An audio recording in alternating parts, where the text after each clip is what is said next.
ये है states mirror live news. सुनिए आज की ताजा खबरें। झूठ होगा बेनकाब।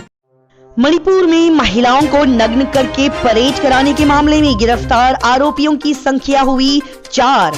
मणिपुर में कुकी समुदाय की 2 महिलाओं को नग्न करके परेड कराने का वीडियो सामने आने के बाद पुलिस ने मामले में 2 और आरोपियों को गिरफ्तार कर लिया है। इस मामले में अब तक कुल मिलाकर 4 आरोपियों को गिरफ्तार कर लिया गया है। बता दें कि पहले दिन में मामले के मुख्य आरोपी हुईरेम हीरोदास मैतेई को गिरफ्तार कर लिया गया था, जबकि पुलिस ने अन्य को पकड़ने के लिए और तलाशी अभियान चलाया हुआ है।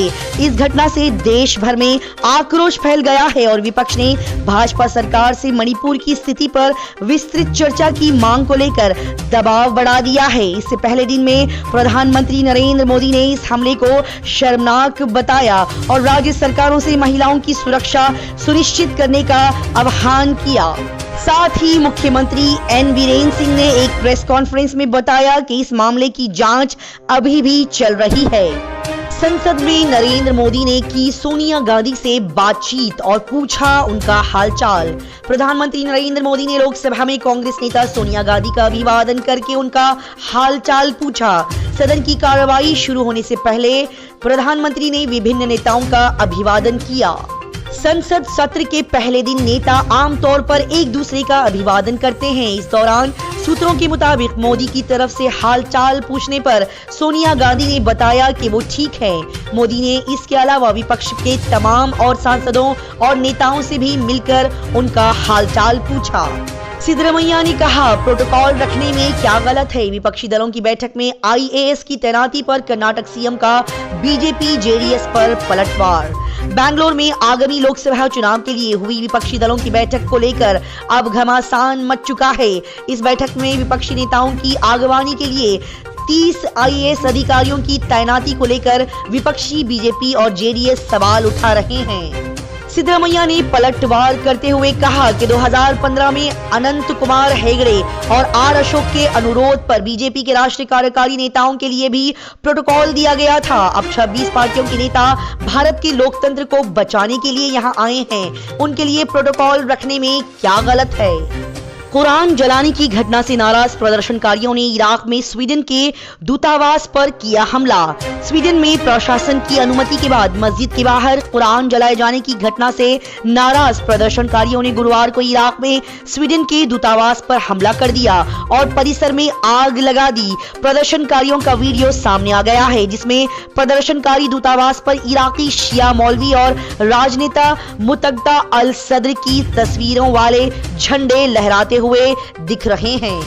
दुनिया के सबसे कमजोर पासपोर्ट कौन कौन से हैं?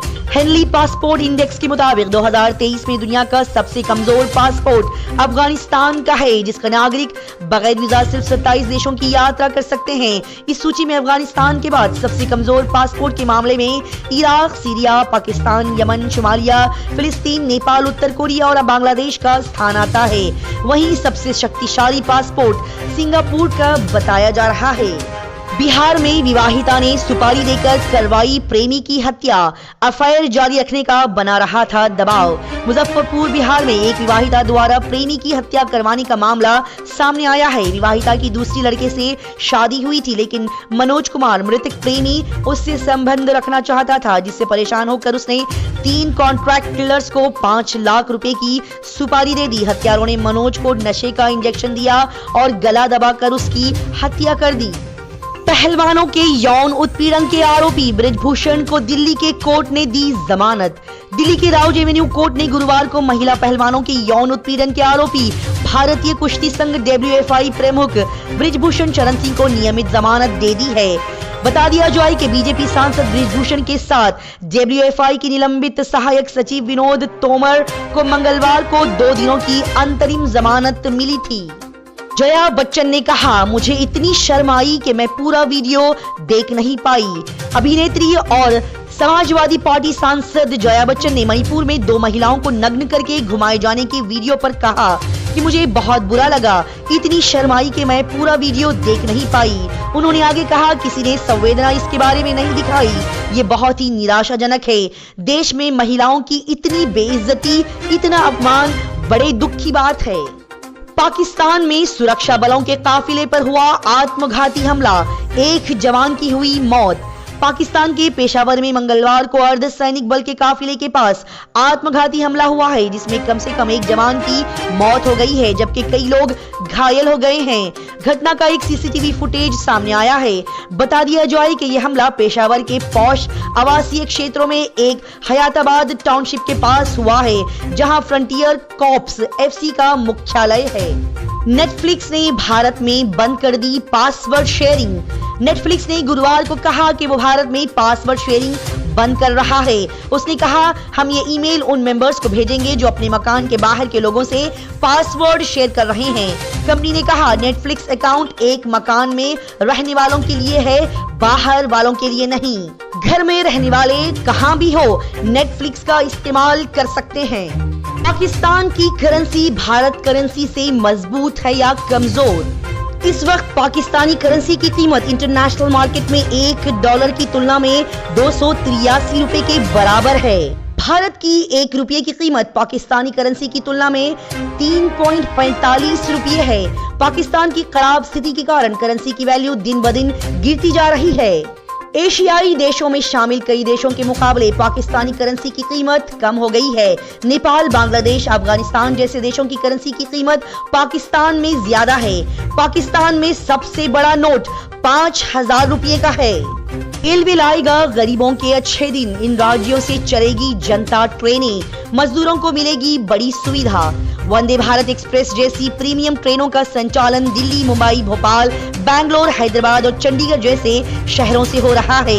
लंबे समय से मांग की जा रही थी कि प्रीमियम ट्रेनों के अलावा कमजोर तबके के यात्रियों के लिए भी ट्रेनों का संचालन किया जाए। अब रेलवे ने इस दिशा में कदम बढ़ा दिया है।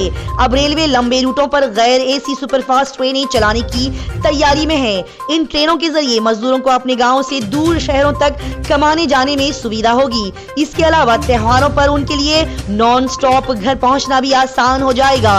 अब तक ऐसी समर स्पेशल या फेस्टिवल स्पेशल ट्रेनें ही चलती थी, लेकिन अब पूरे साल इनका संचालन होगा। पूर्व विधायक रोशन लाल वर्मा के शोरूम पर चला योगी का बुलडोजर। समाजवादी पार्टी नेता बोले, लोकतंत्र की खुलेआम हो रही है हत्या। यूपी के शाहजहांपुर जिले के निगोह से विधायक रहे रोशन लाल वर्मा के शोरूम पर गुरुवार को योगी सरकार का बुलडोजर चलाया गया। बुलडोजर ने शोरूम के आगे किए गए अतिक्रमण को तोड़ डाला। इसकी जानकारी मिलते ही समाजवादी पार्टी कार्यकर्ता मौके पर पहुंच गए और इस कार्रवाई का विरोध जताया। इस बीच समाजवादी पार्टी नेता और पूर्व विधायक रोशन लाल वर्मा की पुलिस प्रशासन से बहस और कहासुनी भी हो गई। 6 साल पहले तक यूपी को खोखला करने में जुटे थे भ्रष्ट और बेईमान लोग। लोक भवन में ज्वाइनिंग लेटर बांटते समय बोले योगी आदित्यनाथ। सीएम योगी आदित्यनाथ ने गुरुवार को मिशन रोजगार के तहत लोक भवन में आयोजित निष्पक्ष एवं पारदर्शी भर्ती प्रक्रिया के अंतर्गत चयनित कुल 700 नवनियुक्त अधिकारियों के नियुक्ति पत्र वितरण कार्यक्रम को संबोधित करते हुए कहा कि बीते 6 वर्षों में उत्तर प्रदेश के अंदर 5.5 करोड़ लोग गरीब रेखा से बाहर आए हैं और सामान्य जीवन जी रहे हैं। नीति आयोग के आंकड़े इस बात के गवाह हैं कि उत्तर प्रदेश बीमारू राज्य की श्रेणी से बाहर आकर देश की दूसरी सबसे बड़े अर्थव्यवस्था बनने की ओर अग्रसर है। उत्तर प्रदेश में प्रति व्यक्ति आय दुगनी हुई है। यूपी $1 ट्रिलियन की इकोनॉमी बनने की ओर बढ़ चुका है। ये एक सामूहिक प्रयास से संभव हो पाया है। अब दोस्त हो गए हैं दुश्मन, तो कांग्रेस में बढ़ गई है टेंशन। आम आदमी पार्टी से यारी दिल्ली में ना पड़ जाए भारी। आरोपों के दौर के बीच आम आदमी पार्टी और कांग्रेस में दोस्ती होती नजर आ रही है। बैंगलोर में हुई हालिया बैठक ने भले ही सबसे बड़ी विपक्षी दल कांग्रेस के हौसले बुलंद कर दिए हों, लेकिन दिल्ली इकाई में चिंता का दौर शुरू होने की अटकलें आ रही है। ऐसा माना जा रहा है कि आपके साथ नई दोस्ती ने दिल्ली के कांग्रेस नेताओं को अपने भविष्य के बारे में सोचने पर मजबूर कर दिया है। इसकी कई सारे वजह सामने आ रही है। एमजी की इन दो कारों को बिना सोचे समझे खरीद रहे हैं लोग। दोनों ने मिलकर बढ़ाई कंपनी की 21% बिक्री।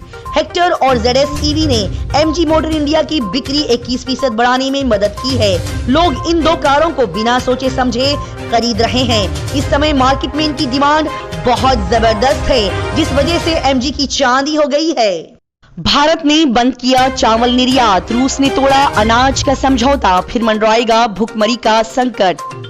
भारत सरकार ने गैर बासमती सफेद चावल के निर्यात पर प्रतिबंध लगा दिया है। विदेश व्यापार महानिदेशालय DGFT की ओर से जारी अधिसूचना में गुरुवार को ये जानकारी दी गई। विदेश व्यापार महानिदेशालय DGFT की एक अधिसूचना के अनुसार गैर बासमती सफेद चावल, अर्ध मिल्ट या पूरी तरह से मिल्ट चावल, चाहे पॉलिश किया हुआ या नहीं, की निर्यात नीति को मुक्त फ्री से प्रतिबंधित बैन कर दिया गया है। हालांकि इसमें कहा गया है कि इस चावल की खेप को कुछ शर्तों के तहत निर्यात करने की अनुमति दी जाएगी। CUET PG 2023 का रिजल्ट हुआ जारी। नेशनल टेस्टिंग एजेंसी NTA ने गुरुवार को common university entrance test CUET PG 2023 के नतीजे घोषित कर दिए हैं। विश्वविद्यालय अनुदान आयोग UGC के चेयरमैन M जगदीश कुमार ने बताया कि अभ्यर्थियों का रिजल्ट उन विश्वविद्यालयों के साथ भी साझा कर दिया गया है जहां उन्होंने आवेदन किया था। अभ्यर्थी CUET.nta.nic.in पर भी CUET PG का रिजल्ट देख सकते हैं। आइए देखते और जानते हैं खेल की दुनिया के समाचार। Sports news. 100वें टेस्ट मैच में होगी भारत और वेस्टइंडीज की भिड़ंत। विराट कोहली के लिए भी है खास दिन। भारत और वेस्टइंडीज के बीच आज से 2 मैचों की टेस्ट सीरीज का आखिरी मुकाबला खेला जाएगा। भारत और वेस्टइंडीज के बीच ये 100वां टेस्ट मैच है। विराट कोहली भी एक खास उपलब्धि अपने नाम करने वाले हैं। वो भारत के लिए 500वां इंटरनेशनल मैच खेलेंगे। टीम इंडिया सीरीज का पहला मैच जीत चुकी है। ये मुकाबला 20 जुलाई से त्रिनिदाद में शुरू होगा। बजरंग पुनिया और विनेश फोगाट की डायरेक्ट एंट्री पर सवाल। दिल्ली हाईकोर्ट ने WFI की समिति से मांगा जवाब। भारतीय कुश्ती महासंघ WFI की एडहॉक समिति ने मंगलवार को रेसलर बजरंग पुनिया और विनेश फोगाट को एशियाई खेलों में सीधे प्रवेश दे दिया है। इसी बात को लेकर पहलवानों ने दिल्ली हाईकोर्ट का दरवाजा खटखटाया है। मामले पर सुनवाई करते हुए कोर्ट ने समिति को बजरंग पुनिया और विनेश फोगाट को एशियाई खेलों के ट्रायल से दी गई छूट का आधार बताने को कहा। जस्टिस सुब्रमण्यम प्रसाद ने अंडर 20 विश्व चैंपियन अंतिम पंघाल और अंडर 23 एशियाई चैंपियन सुजीत कलकल की याचिका पर गुरुवार को सुनवाई करते हुए खेल निकाय को दिन में अपना जवाब दाखिल करने के लिए कहा। रोहित शर्मा यशस्वी जायसवाल की जोड़ी का बड़ा कारनामा, रिकॉर्ड बुक में दर्ज हुआ नाम। भारत और वेस्टइंडीज के बीच त्रिनिदाद में 2 मैच की टेस्ट सीरीज का दूसरा मैच खेला जा रहा है। दूसरे मैच में वेस्टइंडीज के कप्तान क्रेग ब्रैथवेट ने टॉस जीतकर पहले गेंदबाजी करने का फैसला किया, लेकिन भारतीय सलामी जोड़ी ने एक बार फिर विंडीज कप्तान के फैसले को गलत साबित कर दिया है। यशस्वी जायसवाल और भारतीय कप्तान रोहित शर्मा ने दूसरे मैच में भी पहले विकेट के लिए शतकीय साझेदारी कर ली है। इसी के साथ इस जोड़ी ने एक खास सूची में अपनी जगह बना ली है, जिसमें वीरेंद्र सहवाग, मुरली विजय, सुनील गावस्कर, फारूक इंजीनियर जैसे दिग्गजों के नाम शामिल है। पाकिस्तान ने 1 साल बाद जीता टेस्ट मैच। WTC अंक तालिका में भारत के साथ शीर्ष पर पहुंचा। पाकिस्तान ने गाले में खेले गए पहले टेस्ट मैच में श्रीलंका को 4 विकेट से हराकर 2 मैचों की सीरीज में 1-0 की बढ़त बना ली है। ये टेस्ट क्रिकेट में पाकिस्तान की 1 साल में पहली जीत है। पाकिस्तान 100% अर्जित अंकों के साथ विश्व टेस्ट चैंपियनशिप WTC 2023-25 अंक तालिका में भारत के साथ शीर्ष पर पहुंच गया है। इस्लाम के हिसाब से जिंदगी जीना चाहती हूँ। 18 साल की पाकिस्तानी क्रिकेटर आयशा नसीम ने लिया क्रिकेट से संन्यास। पाकिस्तान की युवा स्टार बैटर आयशा नसीम ने क्रिकेट से संन्यास लेने का फैसला लेकर सबको चौंका दिया है। 18 साल की आयशा ने पाकिस्तान की ओर से अभी तक 4 वनडे जबकि 30 T20 इंटरनेशनल मैच खेले हैं।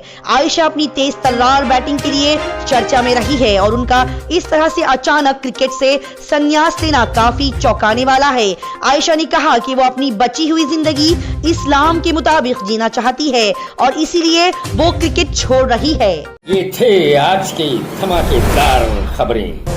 झूठ होगा बेनकाब। इन खबरों को लाइक करें, शेयर करें और सब्सक्राइब करें। Thanks to all viewers.